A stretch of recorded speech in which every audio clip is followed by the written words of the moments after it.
அணி திரள்வோம் இறை மக்களே, அன்பில் வாழ்வோம் ஓர் குலமாய். அனைத்தும் படைத்து அழைத்து காக்கும் அன்பு தெய்வம் அழைக்கின்றார். கடவுளே, உமது கோவிலின் நடுவில் நாங்கள் உமது இரக்கத்தை பெற்றுக்கொண்டோம். கடவுளே, உமது பெயருக்கு ஏற்ப உமது புகழும் உலகின் எல்லை வரை எட்டுவதாக. உமது வலக்கை நீதியால் நிறைந்துள்ளது. தந்தை, மகன், தூய ஆவியாரின் பெயராலே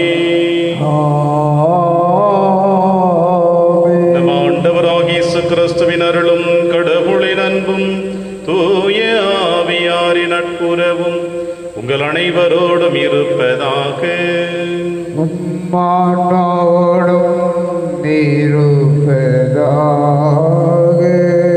கிறிஸ்தியேசுவில் எனக்கு பிரியமான அன்புமிக்க சகோதர சகோதரிகளே, ஆண்டின் பொது காலத்தின் 14வது வாரத்தில் நம்முடைய ஆன்மீக பயணம் இன்று ஆரம்பித்துக் கொண்டிருக்கின்றது. இந்த நாளிலே ஆண்டவர் இயேசு கிறிஸ்து நற்செய்தி வாசகத்தின் வழியாக சொந்த ஊரில் தவிர மற்ற எல்லா இடங்களிலும் இறைவாக்கினர்களுக்கு மதிப்பு இருக்கிறது என்று சொல்லுகிறார். இது எதை குறிக்கிறது என்றால், நமக்குள் இருக்கின்ற இறைவனுடைய பிரசன்னத்தை பல நேரங்களிலே நாம் உணர்ந்து கொள்ளாத தருணத்தையும் நாம் உணர்ந்து கொள்ளலாம். எனவே இன்றைய நாளிலே இறைவன் எனக்குள் வாழ்ந்து கொண்டிருக்கின்றார், அந்த இறைவனோடு இணைந்து என்னுடைய ஆன்மீக வாழ்வை பலப்படுத்த வேண்டும் என்ற உணர்வுகளோடு இந்த திருப்பலியிலே நாம் அனைவரும் பங்கெடுப்போம். மேலும் இந்த நாளிலே குழந்தை தெரேஸ், மரிய பிரகாசம், லிட்டில் ஃப்ளவர் குடும்ப கருத்துப்படி குடும்ப நலனுக்காகவும் குடும்ப ஆசிரியருக்காகவும் குழந்தை தெரேசுக்கு வயிற்று வலி குணம் பெறவும் குடும்பத்தில் மரித்த சம்மனசுமரி சவரிமுத்து இவர்களுடைய ஆண் வேலைப்பாற்றிக்காகவும் திருப்பள்ளியானது ஒப்புக் கொடுக்கப்படுகிறது. திருப்பலி ஒப்புக் கொடுக்க தகுதி பெறும் பொருட்டு நம்முடைய பாவங்களை ஏற்று மனம் வருந்துவோம், இறைவனின் மன்னிப்பை பெறுவோம். இல்லாமல்ல இறைவனிடமும் சகோதர சகோதரிகளே, உங்களிடமும் நான் பாவி என ஏற்றுக்கொள்கின்றேன். ஏனெனில் என் சிந்தனையாலும் சொல்லாலும் செயலாலும் கடமையில் தவறியதாலும் பாவங்கள் பல செய்தேன். என் பாவமே, என் பாவமே, என் பெரும் பாவமே. ஆகையால் எப்போதும் கன்னியான புனித மரியாவையும் வானதூதர் புனிதர் அனைவரையும், சகோதர சகோதரிகளே உங்களையும் நம் இறைவனாகிய ஆண்டவரிடம் எனக்காக வேண்டிக் கொள்ள மன்றாடுகின்றேன். இல்லாமல்ல இறைவன் நம் மீது இரக்கம் வைத்து பாவங்களை மன்னித்து நம்மை நிலை வாழ்விற்கு அழைத்து செல்வராக. ஆமென். ஆண்டவரே இரக்கமாயிரும். ஆண்டவரே இரக்கமாயிரும். கிறிஸ்துவே இரக்கமாயிரும். கிறிஸ்துவே இரக்கமாயிரும். ஆண்டவரே இரக்கமாயிரும். ஆண்டவரே இரக்கமாயிரும். உன்னதங்களிலே கடவுளுக்கு மாட்சி உண்டாகுக. உலகினிலே நன்மனதோருக்கு அமைதியாகுக. உம்மை புகழ்கின்றோம், உம்மை வாழ்த்துகின்றோம், உம்மை ஆராதிக்கின்றோம், உம்மை மாட்சிப்படுத்துகின்றோம். உமது மேலான மாட்சியின் பொருட்டு உமக்கு நன்றி கூறுகின்றோம். ஆண்டவராகிய இறைவா, வானுலக அரசரே, எல்லாம் வல்ல தந்தையாகிய இறைவா, ஒரே மகனாய் உதித்த ஆண்டவரே இயேசு கிறிஸ்துவே, ஆண்டவராகிய இறைவா, இறைவனின் செம்மறியே, தந்தையின் திருமகனே, உலகின் பாவங்களை போக்குபவரே, எங்கள் மேல் இரக்கமாயிரும். உலகின் பாவங்களை போக்குபவரே, எங்கள் மன்றாட்டை ஏற்றருளும். தந்தையின் வலப்பக்கம் வீற்றிருப்பவரே, எங்கள் மேல் இரக்கமாயிரும். ஏனெனில் இயேசு கிறிஸ்துவே, நீர் ஒருவரே தூயவர், நீர் ஒருவரே ஆண்டவர், நீர் ஒருவரே உன்னதர். தூய ஆவியாரோடு தந்தையாகிய இறைவனின் மாட்சியில் இருப்பவர் நீரே. ஆமென். மன்றாடுவோமாக. இறைவா, வீழ்ச்சியற்ற உலகையும் திருமகனின் தாழ்ச்சியினால் மீண்டும் நிலை நிறுத்தி உள்ளே. அதனால் பாவத்தின் அடிமை தலையிலிருந்து நீர் விடுவித்தும் நம்பிக்கையாளர்களுக்கு புனித பேரின்பத்தை தந்து அவர்கள் என்றும் நிலையான மகிழ்ச்சி அடைந்திருக்க செய்வீராக. உம்மோடும் தூயாவியாரின் ஒன்றிப்பில் இறைவனாய் என்றென்றும் வாழ்ந்து ஆட்சி செய்கிற எங்கள் ஆண்டவர் இயேசு கிறிஸ்து வழியாக உம்மை மன்றாடுகின்றோம். ஆமென். தங்களிடையே ஒரு இறைவாக்கினர் வந்துள்ளார் என்பதை அறிந்து கொள்ளட்டும். இறைவாக்கினர் எசேக்கியேல் நூலிலிருந்து வாசகம். பிரிவு 2 உட்பிரிவு 2 முதல் 5 முடிய. அந்நாள்களில் ஆண்டவர் என்னோடு பேசுகையில் ஆவி என்னுள் புகுந்து என்னை எழுந்து நிற்க செய்தது. அப்போது அவர் என்னோடு பேசியவற்றை கேட்டேன். அவர் என்னிடம், மானிடா, எனக்கு எதிராக கிளர்ச்சி செய்யும் இனத்தாராகிய இஸ்ரேல் மக்களிடம் நான் உன்னை அனுப்புகிறேன். இன்று வரை அவர்களும் அவர்களுடைய மூதாதையரும் எனக்கு எதிராக கிளர்ந்தெழுது கலகம் செய்துள்ளனர் என்றார். வன்கண்ணும் கடின இதயமும் கொண்ட அம்மக்களிடம் நான் உன்னை அனுப்புகிறேன். நீ அவர்களிடம் போய், தலைவராகிய ஆண்டவர் கூறுவது இதுவே என்று சொல். கலக வீட்டாராகிய அவர்கள் செவி சாய்த்தாலும் சாய்க்காவிட்டாலும் தங்களிடையே ஓர் இறைவாக்கினர் வந்துள்ளார் என்பதை அறிந்து கொள்ளட்டும். இது ஆண்டவர் வழங்கும் அருள் வாக்கு. இறைவனுக்கு நன்றி. பதிலுரை. திருப்பாடல் 123. பல்லவி. ஆண்டவரே, எமக்கு இறங்கும் வரை எம் கண்கள் உம்மையே நோக்கியிருக்கும். ஆண்டவரே, எமக்கு இறங்கும் வரை எம் கண்கள் உம்மையே நோக்கியிருக்கும். விண்ணுலகில் வீற்றிருப்பவரே, உம்மை நோக்கியே என் கண்களை உயர்த்தியுள்ளேன். பல்லவி. ஆண்டவரே, எமக்கு இறங்கும் வரை எம் கண்கள் உம்மையே நோக்கியிருக்கும். பணியாளனின் கண்கள் தன் தலைவனின் கைதனை நோக்கியிருப்பது போல பணிப்பெண்ணின் கண்கள் தன் தலைவியின் கைதனை நோக்கியிருப்பது போல எம் கடவுளாகிய ஆண்டவரே, நீர் எமக்கு இறங்கும் வரை என் கண்கள் உம்மையே நோக்கியிருக்கும். பல்லவி. ஆண்டவரே, எமக்கு இறங்கும் வரை எம் கண்கள் உம்மையே நோக்கியிருக்கும். எங்களுக்கு இறங்கும் ஆண்டவரே, எங்களுக்கு இறங்கும். அளவுக்கு மேலேயே நாங்கள் நிகழ்ச்சி அடைந்து விட்டோம். இன்பத்தில் திளைத்திருப்போரின் வசைமொழி போதும், இருமாந்த மனிதரின் பழிச்சொல்லும் போதும். பல்லவி. ஆண்டவரே, எமக்கு இறங்கும் வரை எம் கண்கள் உம்மையே நோக்கியிருக்கும். இரண்டாம் வாசகம். நான் என் வலுவின்மையை பற்றித்தான் மனமுவந்து பெருமை பாராட்டுவேன். அப்போது கிறிஸ்துவின் வல்லமை என்னுள் தங்கும். திருத்தூதர் பவுல் கொரிந்தியருக்கு எழுதிய 2ஆம் திருமுகத்திலிருந்து வாசகம். பிரிவு 12 உட்பிரிவு 7 முதல் 10 முடிய. சகோதரர் சகோதரிகளே, எனக்கு அருளப்பட்ட ஒப்புயர்வற்ற வெளிப்பாடுகளால் நான் இருமாப்பு அடையாதவாறு பெரும் குறை ஒன்று என் உடலில் தைத்த முள் போல் என்னை வருத்தி கொண்டே இருக்கிறது. அது என்னை குத்தி கொடுமைப்படுத்த சாத்தான் அனுப்பிய தூதனை போல் இருக்கிறது. நான் இருமாப்பு அடையாதிருக்கவே இவ்வாறு நடக்கிறது. அதை என்னிடமிருந்து நீக்கிவிடுமாறு 3 முறை ஆண்டவரிடம் வருந்தி வேண்டினேன். ஆனால் அவர் என்னிடம், என் அருள் உனக்கு போதும், வலுவின்மையில்தான் வல்லமை நிறைவாய் வெளிப்படும் என்றார். ஆதலால் நான் என் வலுவின்மையை பற்றித்தான் மனமுவந்து பெருமை பாராட்டுவேன். அப்போது கிறிஸ்துவின் வல்லமை என்னுள் தங்கும்.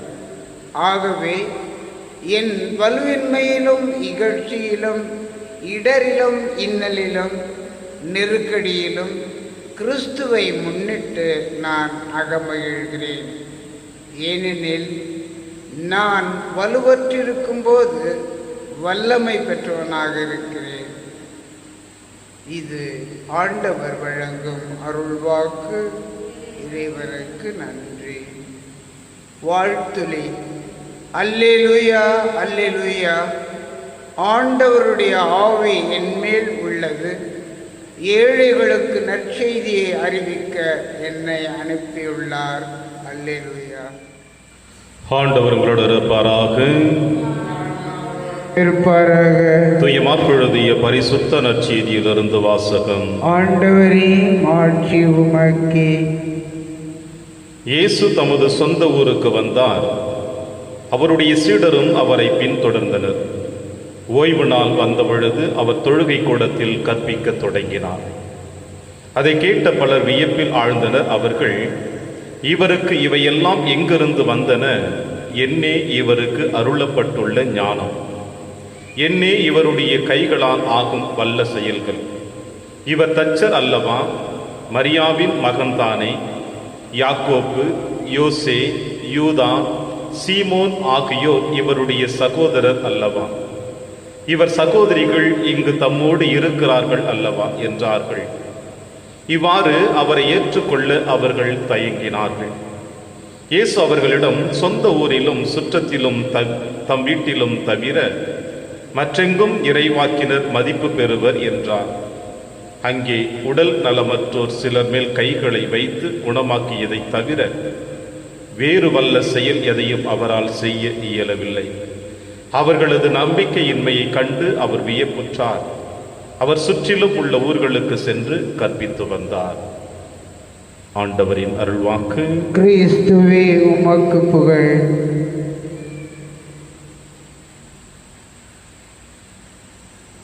சொந்த ஊரிலும் சுற்றத்திலும் தம் வீட்டிலும் தவிர மற்றெங்கும் இறைவாக்கினர் மதிப்பு பெறுவர்.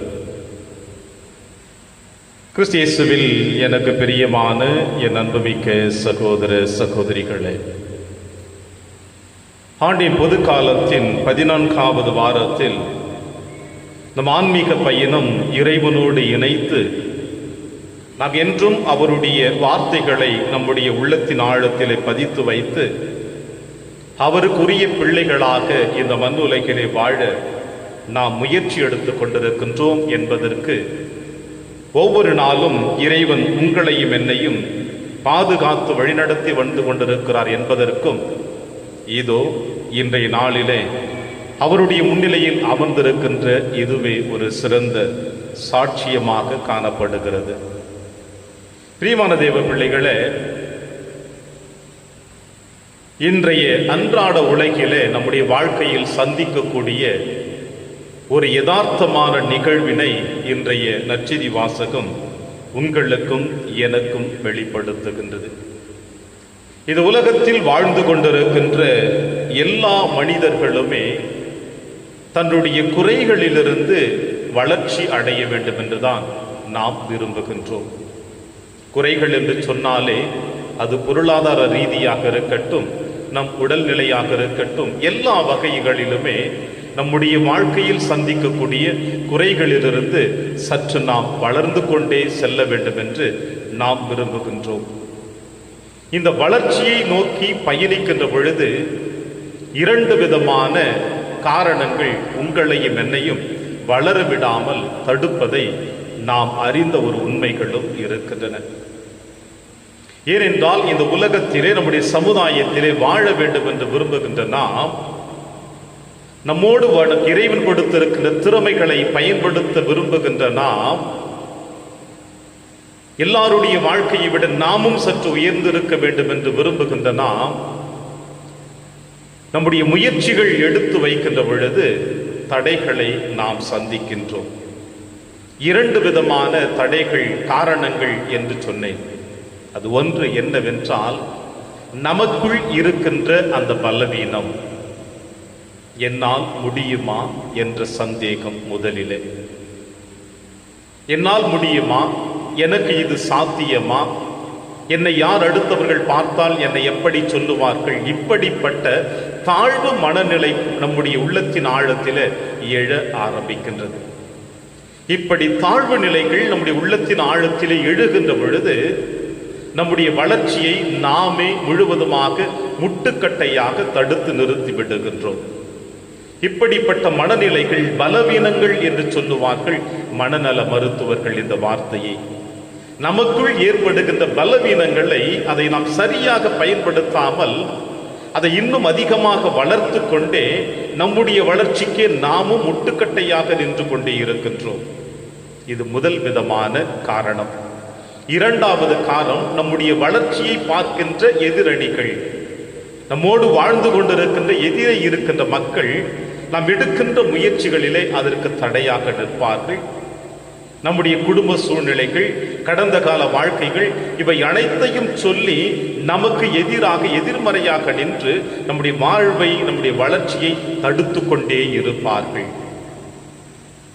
நம்முடைய பலவீனங்கள் நமக்கு எதிராக நமக்கு போர் தொடி தூக்குகிற இந்த இரண்டு காரணங்களும் தான் நம்முடைய அன்றாட வாழ்க்கையிலே நாம் வளர்ச்சி அடையாமல் நம்மையே நாம் அழித்து கொண்டிருக்கிறோம் என்பதற்கு வேறு எவரும் சொல்ல தேவையில்லை. அதற்கு நீங்களும் நானும் சாட்சிகளே.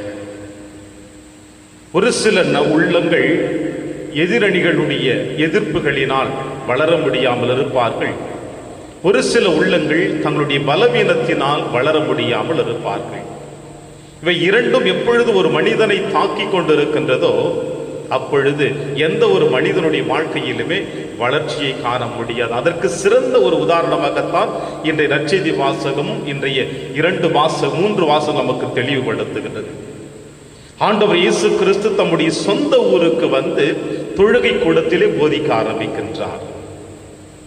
இறை வார்த்தையை போதிக்கின்றார். அவர் வாசித்த வாசகம், அவர் சொன்ன இறை வார்த்தைகள், மறையுரைகள், இறை வார்த்தையை மக்களோடு பகிர்ந்து கொண்ட விதம், இவை அனைத்தையும் பார்க்கின்ற பொழுது அந்த ஊரில் இருக்கின்ற அந்த மக்களை இயேசுவை முதலில் ஏற்றுக்கொள்ள தயங்கியதாக மாற்கு நற்செய்தியாளர் சொல்லுகிறார். அத்தயங்கியதனுடைய காரணங்கள் என்ன என்பதையும் இந்த நற்செய்தி வாசகம் தெளிவாக சொல்லுகிறது. இவருக்கு இவையெல்லாம் எங்கிருந்து வந்தன? எடுத்தவுடனே முதல் கேள்வி, இவன் எப்படி இப்படி பேசுகிறான்? ஏனென்றால் இவன் தச்சர் அல்லவா? இவன் தாய் மரியா நமக்கு தெரியுமே, இவருடைய தந்தை யோசேப்பு நமக்கு தெரியுமே, உறவினர்கள் நமக்கு தெரியுமே. இப்படி ஒரு சாதாரண தச்சர் குடும்பத்தில் பிறந்து வளர்ந்து வருகின்ற ஒரு சாதாரண மனிதன் இப்படி இறை வார்த்தையை போதிப்பதற்கு இவனுக்கு எங்கிருந்து இந்த ஞானம் வந்தது? இப்படிப்பட்ட கேள்விகளினால் ஆண்டவர் இயேசு கிறிஸ்துவை அவர்கள் ஏற்றுக்கொள்ள மறுக்கிறார்கள். உண்மையிலே அவர் இறை வார்த்தையை போதிப்பதும் இறை பிரசன்னத்தை எடுத்து வருவதும் அவர்களால் எடுத்துக்கொள்ள முடியவில்லை. மாறாக அது யாரால் போதிக்கப்படுகிறது என்பவை அந்த மனிதனை ஏற்றுக்கொள்ளாமலும் இறை பிரசன்னத்தையும் ஏற்றுக்கொள்ளாமலும் அவர்கள் தயங்குகிறார்கள். எனவேதான் இயேசு அற்புதமாக சொல்லுகிறார், சொந்த ஊரிலும் சுற்றத்திலும் தம் வீட்டிலும் தவிர இறை வாக்கினர் செல்லுகின்ற இடமெல்லாம் மதிப்பு கொடுக்கப்படுகிறது. ஆம் பிரியமான சகோதர சகோதரிகளே, இப்படி நம் வாழ்க்கையிலே சந்திக்கக்கூடிய இந்த இடர்பாடுகளிலிருந்து நாம் எப்படி வெளியேற முடியும் என்பதற்கு இன்றைய முதல் வாசகத்தில் இறைவாக்கினர் எசேக்கியேல் நூலிலிருந்து வாசிக்கப்பட்ட வாசகம் நமக்கு தெளிவாக சொல்லப்படுகிறது. ஆண்டவர் என்னோடு பேசுகையில் ஆவி எனக்குள் புகுந்து என்னை எழுந்து நிற்க செய்தது. அப்பொழுது அவர் என்னிடம் பேசியவற்றை கேட்டேன். அவர் என்னிடம், மானிடா, எனக்கு எதிராக கிளர்ச்சி செய்யும் இனத்தாராகிய இஸ்ரேல் மக்களிடம் நான் உன்னை அனுப்புகிறேன் என்று எசேக்கியேல் இறைவாக்கினர் தனக்குள் இறங்கி வந்த ஆவியினுடைய வல்லமையை உணர்ந்து கொள்ளுகிறார். தகுதியற்றவன், எனக்கு ஒன்றுமே தெரியாது என்று, என்னால் இதை செய்ய முடியுமா என்று இப்படிப்பட்ட பலவீனமான எண்ணத்தோடு வாழ்ந்து கொண்டிருக்கின்ற நாம், நமக்குள் இருக்கின்ற அந்த ஆவியின் அபிஷேகத்தை, அந்த ஆவியினுடைய உந்துதலை, இறை பிரசன்னத்தை எப்பொழுது நாம் உணர்ந்து கொள்ளுகிறோமோ அப்பொழுது நமக்குள் வருகின்ற, நம்மை நோக்கி வருகின்ற எல்லா தடைகளையும் உடைத்தெறிந்து விடலாம். யார் என்னை மதித்தால் என்ன, யார் என்னை ஏற்றுக்கொண்டால் என்ன, யார் என்னை புரிந்து கொண்டால் என்ன, அதை பற்றி எனக்கு ஒன்றும் கவலை இல்லை. மாறாக இறைவன் எனக்குள் இருந்து என்னை வழிநடத்தக்கூடிய இந்த செயல்பாடுகளை பிறரோடு நான் பகிர்ந்து கொண்டு இறையரசு பணிக்காக என்னையும் நான் அர்ப்பணித்துக் கொண்டேன் என்றால் எனக்குள் இருக்கின்ற பலகீனம் என்னை விட்டு அகன்றுவிடும், என்னை எதிர்த்து வருகின்ற தடைகளை நான் உடைத்தெறிந்து விடுவேன் என்ற செய்தியை இன்றைய நற்செய்தி வாசகத்தின் வழியாகும் 3 வாசகங்கள் வழியாகும் இறைவன் உங்களுக்கும் எனக்கும் தெளிவாக சொல்லுகிறார். எனவே ஆண்டின் பொது காலத்தின் 14வது வாரத்திலே நம்முடைய ஆன்மீக பயணம் ஆரம்பிக்கிற பொழுது இன்றைய நாளிலே இறைவன் எப்படி நம்மை உந்து சக்தியாக நம்மை வளர்த்து வழி நடத்துகிறாரோ அவருடைய வார்த்தைகளுக்கேற்ப நம்மை நாம் ஆண்டவர் கரத்திலே அர்ப்பணிப்போம். தடைகளையும் பலவீனங்களையும் உடைத்தெறிவோம். இயேசுவோடு பயணிப்போம். இறையாட்சியை நம் வழியாக இந்த மன்னகத்திலே மலரச் செய்ய முயற்சி செய்வோம். இறைவன் உங்களையும் என்னையும் இறைவாக ஆசிர்வதிப்பார். ஆமென். ஒரே கடவுளை நம்புகின்றேன். விண்ணகமும் மன்னகமும் காண்பவை காணாதவை யாவும் படைத்த எல்லாம் வல்ல தந்தை அவரே, கடவுளின் ஒரே மகனாய் உதித்த ஒரே ஆண்டவர் இயேசு கிறிஸ்துவை நம்புகின்றேன். இவர் காலங்களுக்கெல்லாம் முன்பே தந்தையிடமிருந்து பிறந்தார்.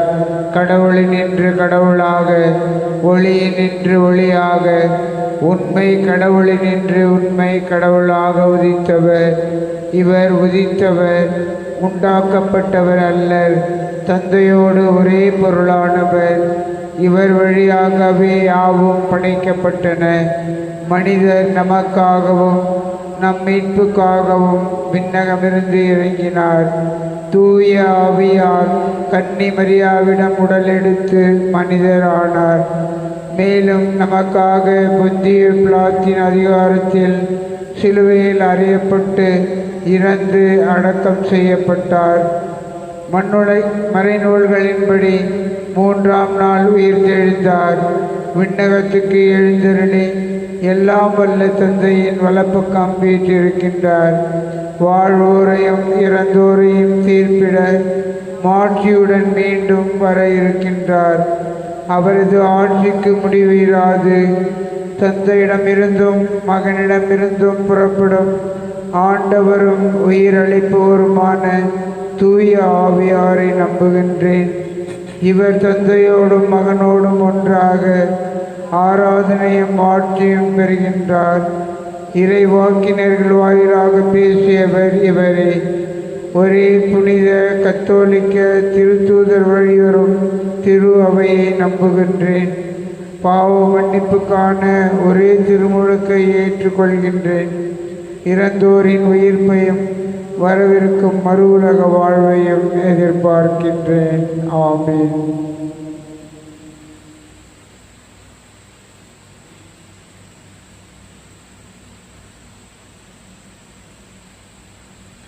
ஆண்டவரை அனைத்துலகின் இறைவா, நீர் வாழ்த்த பெறுவீராக. ஏனெனில் வல்லமையிலிருந்து நாங்கள் அப்பத்தை பெற்றுள்ளோம். நிலத்தின் விளைவு மனித உழைப்பின் பயனுமானது அப்பத்தை எமக்கு ஒப்புக் கொடுக்கின்றோம்.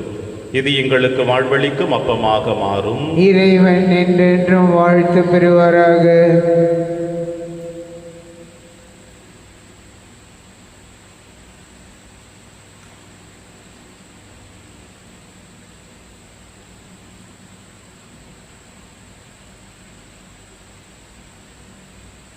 ஆண்டவரை அனைத்துலகின் இறைவா, நீர் வாழ்த்த பெறுவீராக. ஏனெனில் வல்லமையிலிருந்து நாங்கள் ரசத்தை பெற்றுள்ளோம். திராட்சை செடிய மனித உழைப்பின் பயனுமான ரசத்தை எமக்கு ஒப்புக் கொடுக்கின்றோம். இது எங்கள் ஆன்மீக பானமாக மாறும். இறைவன் என்றென்றும் வாழ்த்து பெறுவாராக.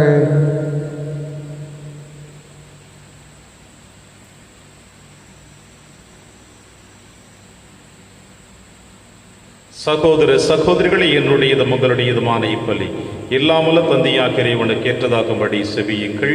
ஆண்டவர் தமது பெயரின் புகழ்ச்சிக்காகவும் மாட்சிக்காகவும் நமது நன்மைக்காகவும் புனித திரு அவை அனைத்தின் நலனுக்காகவும் உமது கையிலிருந்து இப்பலியை ஏற்றுக்கொள்வாராக. ஆண்டவரை, உமது பெயரின் மாட்சிக்காக நாங்கள் நேர்ந்தளிக்குமை காணிக்கை எங்களை தூய்மைப்படுத்துவதாக. விண்ணக வாழ்வுக்கு உரிய நற்செயல் புரிவதில் நாங்களும் நாளுக்கு நாள் முன்னேறி செல்வோமாக. எங்கள் ஆண்டவராகிய கிறிஸ்து வழியாக உம்மை மன்றாடுகின்றோம்.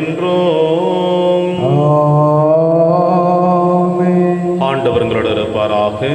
ஆன்மாவோடும் இருப்பாராக. இதை எங்களை மேலே எழு எழுப்புங்கள். ஆண்டவரிடம் நம் எழுப்பியுள்ளோம். இறைவனாகிய ஆண்டவருக்கு நன்றி கூறுவோம். அது தகுதியும் நீதியுமானது. ஆண்டவரை தூயவரான தந்தையை என்றும் உள்ள எல்லாம் வல்ல இறைவா, என்னாலும் எவ்விடத்திலும் நாங்கள் உமக்கு நன்றி செலுத்துவது மெய்யாகவே தகுதியும் நீதியுமாகும், எங்கள் கடமையும் மீட்புக்குரிய செயலுமாகும். அழிவுக்கு உரிய மனிதருக்கு உமது இறை இயல்பின் ஆதரவை அளிக்கின்றேன். மேலும் மனிதனின் சாகும் தன்மையை பிணிப்போக்கு மருந்தாக பயன்படுத்தி நாங்கள் எவ்வாறு அழிவுற்றோமோ அவ்வாறே எங்கள் ஆண்டவராகிய கிறிஸ்து வழியாக எங்களுக்கு மீட்பு அளிக்கின்றீர். இவை அனைத்தாலும் அளவற்ற மாட்சி உமைக்கு உரியது என்பதை உணர்த்துகின்றோம். அவர் வழியாகவே உமது மாண்பை வானக தூதர்களின் அணிகள் வழிபடுகின்றன.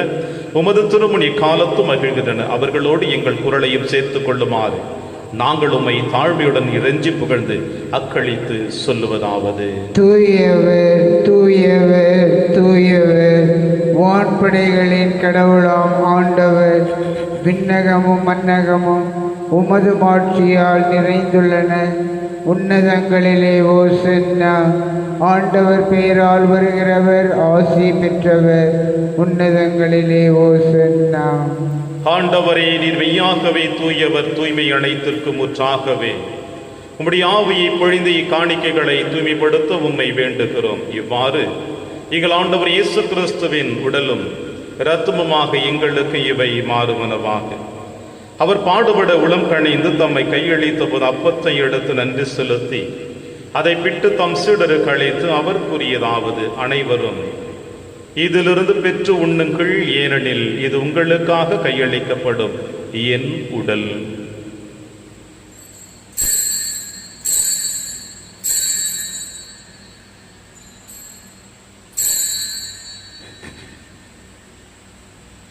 அவன் நம்மை இரவு விருந்தை அருந்திய பின் கிண்ணத்தையும் எடுத்து மீண்டுமக்கு நன்றி கூறி தம் சீடர்களுக்கு அளித்து அவர் கூறியதாவது: அனைவரும் இதிலிருந்து பெற்று பருகுங்கள், ஏனெனில் இது புதிய நிலையான உடன்படிக்கைக்குரிய என் இரத்தத்தின் கிண்ணம்.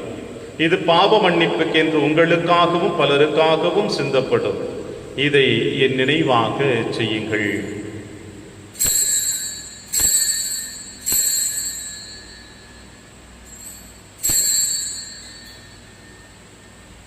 நம்பிக்கையின் மறைபொருள். ஆண்டவரே, நீர் வருமளவும் உமது இறப்பினை அறிக்கையிடுகின்றோம், உமது உயிர்ப்பினையும் எடுத்துரைக்கின்றோம்.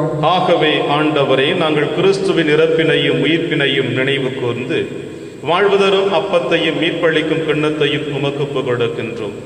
உம் திருமுன் நமக்கு ஊழியம் புரிய தகுந்தவர்கள் என எங்களை ஏற்றுக்கொண்டீர்.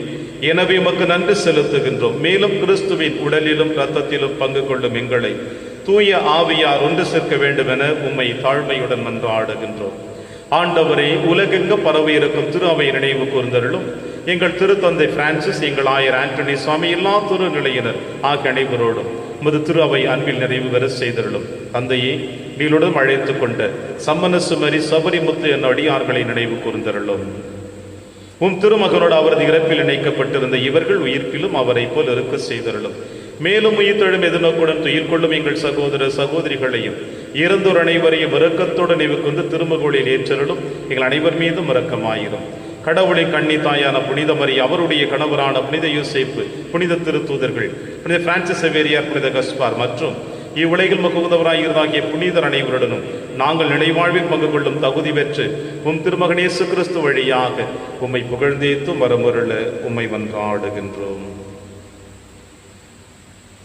இவர் வழியாக இவரோடு இவரில் எல்லாம் அல்ல இறைவனாகிய தந்தையே, தூய ஆவியாரின் ஒன்றைப்பில் எல்லா புகழும் ஆட்சியும் என்றென்றும் உமக்கு உரியதே. ஆமென், ஆமென், ஆமென்.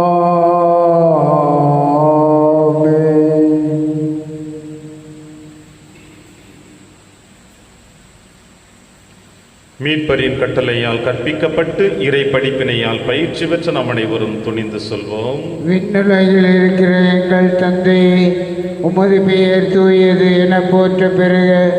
உமது ஆட்சி வருக. உமது திருவுளம் விண்ணுலகில் நிறைவேறுவது போல மண்ணுலகிலும் நிறைவேறுக. எங்கள் அன்றாட உணவை இன்று எங்களுக்கு தாரும். எங்களுக்கு எதிராக குற்றம் செய்வோரை நாங்கள் மன்னிப்பது போல எங்கள் குற்றங்களை மன்னியும். எங்களை சோதனைக்கு உட்படுத்தாதேயும், தீமையிலிருந்து எங்களை விடுவித்தருளும். ஆண்டவரே, தீமை அனைத்திலும் இருந்து எங்களை விடுவித்து எங்கள் வாழ்நாளில் அமைதியை கனிவுடன் அருள உம்மை மன்றாடுகிறோம். உமது இரக்கத்தின் உதவியை நாங்கள் பாவத்திலிருந்து எப்பொழுதும் விடுதலை பெற்று யாதொரு கலக்கமும் இன்றி நலமாயிருப்போமாக.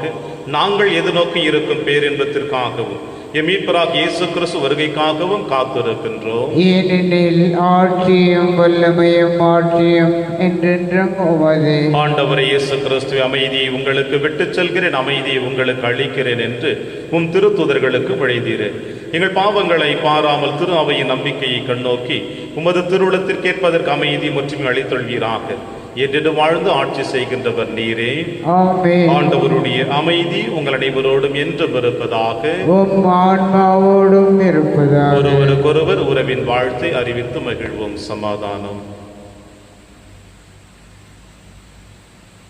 உலகின் பாவங்களை போக்கும் இறைவனின் செம்மறியே, எங்கள் மேல் இரக்கமாயிரும்.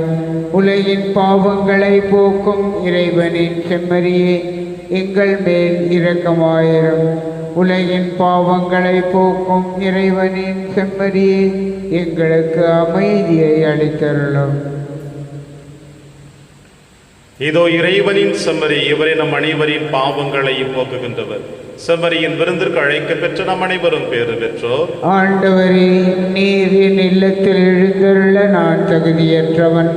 ஆனால் ஒரு வார்த்தை மட்டும் சொல்லியருளும், எனது ஆன்மா நலம் அடையும். கிறிஸ்துவின் திருவுடலும் திருத்தும் காத்து நமக்கு நிலையான வாழ்வளிப்பதாக. ஆமென்.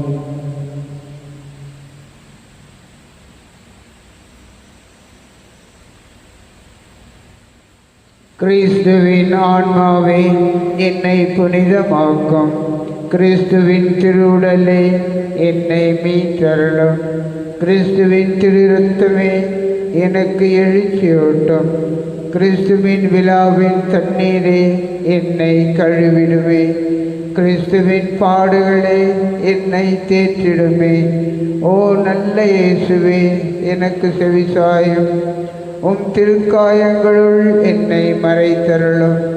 உம்மிடமிருந்து என்னை பிரிய விடாதேயும். தீய பகையுடமிருந்து என்னை காத்தருளும். எனது இறப்பின் வேளையில் என்னை அழைத்தருளும். உம்மிடம் வர எனக்கு கட்டளையிட்டருளும். புனிதர்களோடு எக்காலமும் உம்மை புகழ செய்யும். ஆமென். ஆண்டவர் எத்துணை இணையவர் என்று சுவைத்து பாருங்கள். அவரில் நம்பிக்கை கொள்வோர் பேறு பெற்றோர். நன்றி கூறி மன்றாடுவோமாக.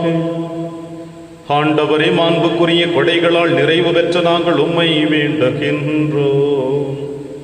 அதனால் மீட்பும் அளிக்கும் கொடைகளை நாங்கள் என்றும் பெற்றுக்கொள்ளவும் உம்மை இடையராது புகழ்ந்தேத்தவும் அருள்வீராக.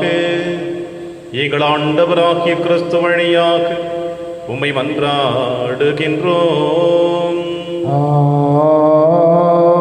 ஆண்டவர் உங்களோடு இருப்பாராக.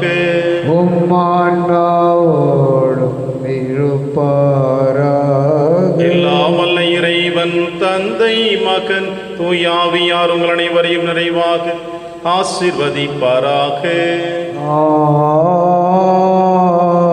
சென்று வாழுங்கள். திருப்பலி நிறைவேறிற்று. இறை